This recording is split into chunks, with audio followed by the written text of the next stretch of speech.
नमस्कार दोस्तों, प्रेरक कहानियाँ में स्वागत है आपका। हमारी आज की कहानी है मेरे शेफ़ पापा। शादी के बाद ये मेरी पहली रसोई थी। दादी के कहे अनुसार मैं उस सुबह जल्दी उठकर सुनहरे गोटे वाली पीली साड़ी पहनकर तैयार हो गई थी। तभी सासू माँ मेरे कमरे में आकर बोली, रिया, थोड़ी देर में किचन में आ जाना। रोनित की बुआ जी तुम्हारी पहली रसोई की रस्म करवाएंगी। यह कहकर वो जाने को हुई ही थी कि उन्हें फिर कुछ याद आया और वे फिर पलटकर मुझसे कहने लगीं, देखो बहू, उनसे थोड़ा संभल कर रहना। दूसरों के काम में कमी निकालने की उनकी आदत है। वे कह रही थीं कि वे तुमसे खिचड़ी के साथ साथ मीठे गुलगुले भी बनवाएंगी। तुम बना लोगी ना? उन्होंने मुझसे पूछा तो मैंने हाँ में सर तो हिला दिया, लेकिन असल में मैं पूरी तरह ही हिल गई, क्योंकि गुलगुले कैसे बनाए जाते हैं मुझे नहीं पता था। मायके में पापा बनाते थे और मैं मज़े से खाती थी। कभी कभार खाए जाने वाले गुलगुले बनाने की रेसिपी सीखना मुझे कभी भी ज़रूरी नहीं लगा। पर अब मैं क्या करती? तभी फटाफट मैंने अपने रूम का दरवाज़ा बंद करके अपने पापा को फ़ोन लगाया। हेलो रिया, कैसी हो गई तेरी रसोई की रस्म? दादी पापा के फ़ोन से बोली। दादी, मेरी खैरियत बाद में लेना, पहले पापा को फ़ोन दो जल्दी, इमरजेंसी है। किसकी जर्सी है? यहाँ तो किसी की जर्सी नहीं। मेरी कम सुनने वाली दादी को मैं ज़ोर ज़ोर से कहकर फिर बोली, दादी, जर्सी नहीं, इमरजेंसी इमरजेंसी। खैर, आप पापा को फ़ोन दो तुरंत। पापा ने फ़ोन पकड़ा तो मैं बोली, पापा, सब गड़बड़ हो गया। रोनित ने बोला था कि मेरी पहली रसोई में मुझसे खिचड़ी बनवाई जाएगी, पर यहाँ तो खिचड़ी के साथ साथ गुलगुले भी बनाने हैं। अरे वाह, खिचड़ी और गुलगुले, क्या बढ़िया मेल है। पर इस बात से तुम इतनी परेशान क्यों हो? पापा, गुलगुले बनाने हैं और मैंने हमेशा सिर्फ आपके हाथों के बने गुलगुले खाए हैं, बनाए कभी भी नहीं। अब क्या करूं? चिंता मत करो और ध्यान से मेरी बात सुनो। गुलगुले बनाना एकदम आसान है। यह कहते हुए पापा ने गुलगुले बनाने की सारी रेसिपी मुझे बता दी। यहाँ रसोई से मेरे लिए बुलावा आया तो मैंने, बाय पापा, बाद में कॉल करती हूँ, कहते हुए फ़ोन काटा और किचन की ओर बढ़ गई। गुड़ के पानी में पहले आटा फेंट कर रख देना, बाद में दूसरे काम करना। इससे आटा अच्छे से फूल जाता है और गुलगुले एकदम नरम बनते हैं। पापा की बताई यह बात याद करते हुए मैंने सबसे पहले गुड़ के पानी में आटा फेंट कर रख दिया। उसके बाद खिचड़ी की तैयारी में लग गई। बुआ जी सारे वक्त किचन में मेरे पास ही खड़ी थीं। उनका होना मुझे थोड़ा असहज तो लग रहा था, पर फिर भी मैंने पूरे संयम और आत्मविश्वास के साथ अपनी पहली रसोई की रस्म अच्छे से निभा ली। वाह, क्या गुलगुले बने हैं, रोनित के फूफा जी ने गुलगुले खाते हुए कहा। खिचड़ी का भी जवाब नहीं है। रोनित, रसोई के कामों में तो तेरी बीवी हमेशा अव्वल ही रहेगी। इस बार बुआ सास ने रोनित से मेरी तारीफ़ की तो मेरी बेचैनी कुछ कम हो गई। घर के बाकी लोगों को भी खिचड़ी और गुलगुले खूब पसंद आए। पापा की गुलगुले बनाने की रेसिपी ने तो आज कमाल ही कर दिया। मैं बहुत खुश थी कि तभी रोनित की माँ बोली, रिया, तुम्हारी माँ ने सचमुच तुम्हें बहुत अच्छा खाना बनाना सिखाया है। माँ ने, सासू माँ के यह शब्द मन में कहीं अटके तो मैं कुछ कहने को हुई ही कि रोनित ने मुझे चुप रहने का इशारा कर दिया। उस वक्त मुझे रोनित और सासू माँ का यह व्यवहार ठीक नहीं लगा। वे दोनों अच्छे से जानते थे कि मेरी माँ होते हुए भी मेरी सारी परवरिश मेरे पापा ने ही की है। चोटी बनाने से लेकर खाना बनाने तक का एक एक काम मेरे पापा ने ही मुझे सिखाया है। तो फिर यह झूठ क्यों? उस वक्त तो मैं चुप रह गई, लेकिन रसोई की रस्म के बाद जब हम अपने रूम में गए तो पहला सवाल मैंने रोनित से यही पूछा, रोनित, मुझे मेरे पापा ने हर चीज़ सिखाई है, तो फिर सबके सामने यह क्यों नहीं कहा जा सकता कि वाह, तुम्हारे पापा ने कितना अच्छा खाना बनाना सिखाया है? क्या पिता बेटियों को खाना बनाना नहीं सिखा सकते? क्या इसमें कोई शर्म की बात है? रोनित मेरी हथेली थामकर मुझे समझाने को मेरे पास बैठ गए। शांत हो जाओ रिया, माँ ने तो बस ऐसे ही कह दिया ताकि बात का बतंगड़ ना बने। बुआ की आदत है छोटी छोटी सी बातों को बड़ा बनाने की। शायद इसीलिए माँ ने तुम्हारे पापा की जगह तुम्हारी माँ को तुम्हारे स्वादिष्ट खाना बनाने का श्रेय दे दिया होगा। बस इतनी सी बात पर तुम इतना रिएक्ट क्यों कर रही हो? इतनी सी बात? रोनित, मेरे पापा ने मुझे माँ और पिता दोनों का प्यार दिया है और मुझे गर्व है अपने पापा पर। थोड़ी देर की बहस के बाद बात आई गई हो गई। कुछ दिनों बाद बुआ जी सहित घर के बाकी रिश्तेदार भी चले गए। जाते हुए सभी ने मेरी और मेरे संस्कारों की खूब तारीफ की। रोनित के घर पर सभी इस शादी से बहुत खुश थे।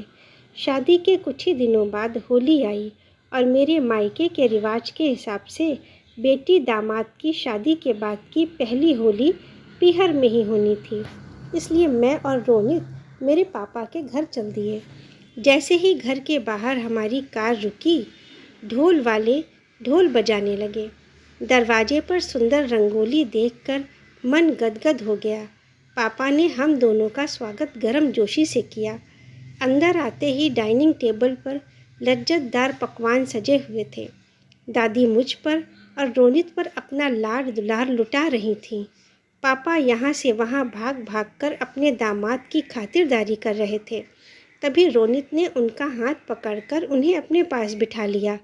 पापा, मैं कोई मेहमान नहीं हूँ, आपका अपना बेटा हूँ। इतना परेशान क्यों हो रहे हैं आप? 2 घड़ी बैठकर सांस ले लीजिए। रोनित का यह अपनापन देखकर पापा की आंखें सजल सी हो गईं। वे कुछ देर को मुझे और रोनित को लगातार देखते रहे।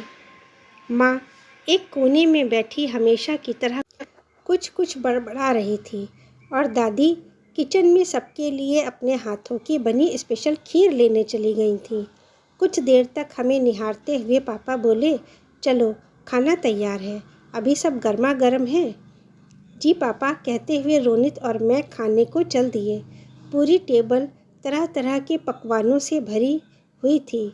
शाही पनीर, मलाई कोफ्ता, दही बड़े, मेथी पूरी, आलू गोभी और किचन से आती दादी के हाथ की स्पेशल खीर। वाह, इतना सारा खाना! दादी कमाल करती हो आप, इस उम्र में इतनी मेहनत। रोनित ने खाने से भरी टेबल देखते हुए दादी से कहा। तो दादी बोली, क्या सेहत? अरे अब कैसी सेहत बेटा, बस ये समझो कि बुढ़ापे में गाड़ी खिंच रही है बस। सिर पर हाथ रखते हुए मैंने अपनी कम सुनने वाली दादी से कहा, सेहत नहीं दादी, मेहनत मेहनत। पापा, दादी की कान की मशीन कहाँ है? दादी की बात पर सभी हंस पड़े तो मैं बोली, रोनित, वैसे इस लज्जतदार खाने के पीछे दादी की कम, मेरे शेफ़ पापा की ज़्यादा मेहनत है। हमारे घर का खाना पापा ही बनाते हैं। दादी ने यह खीर बस बनाई है ना पापा? पापा मेरी बात पर सिर्फ मुस्कुराए। रोनित हर चीज़ को बड़े शौक़ से खाने लगे। हर डिश का स्वाद उम्दा था। खाते हुए रोनित हर एक की तारीफ़ कर रहे थे। पापा, सच में बहुत टेस्टी खाना है। पता है पापा, मेरे घर पर रिया के हाथों के बने खाने की भी बहुत तारीफ़ होती है। सभी कहते हैं कि रिया की माँ ने क्या खूब खाना बनाना सिखाया है रिया को। रोनित की बात सुनते ही सब शांत हो गए। उनकी बात पर मुझे गुस्सा आया तो पापा बात संभालते हुए बोले, बिल्कुल, रिया की माँ बहुत अच्छा खाना बनाती थी। मैंने उनसे ही तो यह सब सीखा है और फिर वही कला रिया में आ गई। पापा की सरल सहज बातें सुनकर मेरी और दादी की आंखें भर आईं। वो कब से दोहरा जीवन जी रहे थे। पत्नी होते हुए भी पत्नी के सुख से वंचित थे। दादी, माँ और मेरी सारी जिम्मेदारियाँ वे कितनी सहजता से निभा रहे थे। मैं पापा की ओर एकटक देख रही थी। तभी दादी बोली, रिया, अब रोनित को थोड़ा आराम करने के लिए ले जाओ। इतनी दूर से गाड़ी चलाकर आया है, थक गया होगा। दादी के कहने पर हम खाने के बाद आराम करने रूम में चले गए। दरअसल हम लंबा सफ़र तय करके भोपाल से सागर आए थे।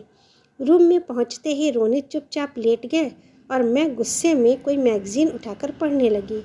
रोनित कुछ देर बाद बोले, नाराज़ हो? उनके सवाल का मैंने कोई उत्तर नहीं दिया।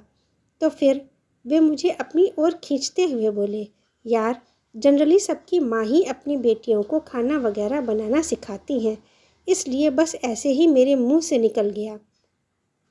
जानबूझकर मैंने यह नहीं कहा। रोनित की बात पर उदास मन से मैं बोली, पता है रोनित, मैं सिर्फ आपकी बात से नाराज़ नहीं हूँ, मैं पापा की किस्मत से नाराज़ हूँ। बचपन से उन्हें ऐसा ही देखती आ रही हूँ। बचपन से मतलब तुम्हारी माँ शुरू से ऐसी ही है? रोनित के सवाल पर मैं बोली, नहीं, माँ शुरू से ऐसी नहीं थी। यह सब तो एक बहुत बुरे हादसे के बाद हुआ, जब मैं महज 2 साल की बच्ची थी। मुझे तो कुछ याद भी नहीं, पर दादी बताती हैं कि वह बहुत बुरा दिन था। उस दिन माँ मुझे दादी के पास छोड़कर मेरे 5 साल के भाई निहाल को लेकर ड्राइवर के साथ कार से कहीं जा रही थी। तभी उनकी कार का एक्सीडेंट हो गया। उस एक्सीडेंट में कार चालक की वहीं मौत हो गई और मेरा 5 साल का भाई बुरी तरह जख्मी हो गया। कई दिनों तक ज़िंदगी और मौत के बीच झूलता वह आखिरकार ज़िंदगी से हार गया। उसकी मौत के बाद माँ अपनी सुध बुध खो बैठी। बस तब से आज तक वे ऐसी ही हैं। यह सब बताती हुई मैं सिर पर हाथ रखकर गहरी उदासी में चली गई। तो रोनित ने मुझे समझाया, इट्स ओके रिया, जो हुआ सो हुआ। भगवान की कृपा से देखो कितने परफेक्ट पापा हैं तुम्हारे पास, तुम्हें कितना प्यार करते हैं वो। रोनित, पापा को लेकर ही तो परेशान हूँ मैं। दादी से अब कुछ होता नहीं है, मैं भी अब दूर चली गई। पापा अब कितने अकेले हो गए हैं। मैं सोच रही हूँ क्यों ना हम उनकी दूसरी शादी करा दें। मेरी यह बात कमरे में आते पापा ने सुन ली। रिया, तुम पागल हो गई हो क्या? ये कैसी फालतू की बातें कर रही हो?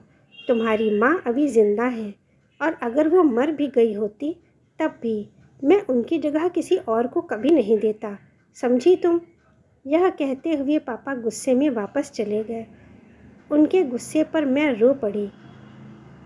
पापा कुछ कहते नहीं हैं रोनित, पर पापा सचमुच बहुत अकेले हैं। मुझे सौतेली माँ का खराब व्यवहार न मिले, यही सोचकर पापा ने कभी दूसरी शादी के लिए नहीं सोचा। माँ की इतनी लंबी सेवा करने के बाद भी वे कभी थके नहीं। न जाने किस मिट्टी के बने हैं मेरे पापा। कोई इतना धीरज वाला, इतना बहादुर कैसे हो सकता है?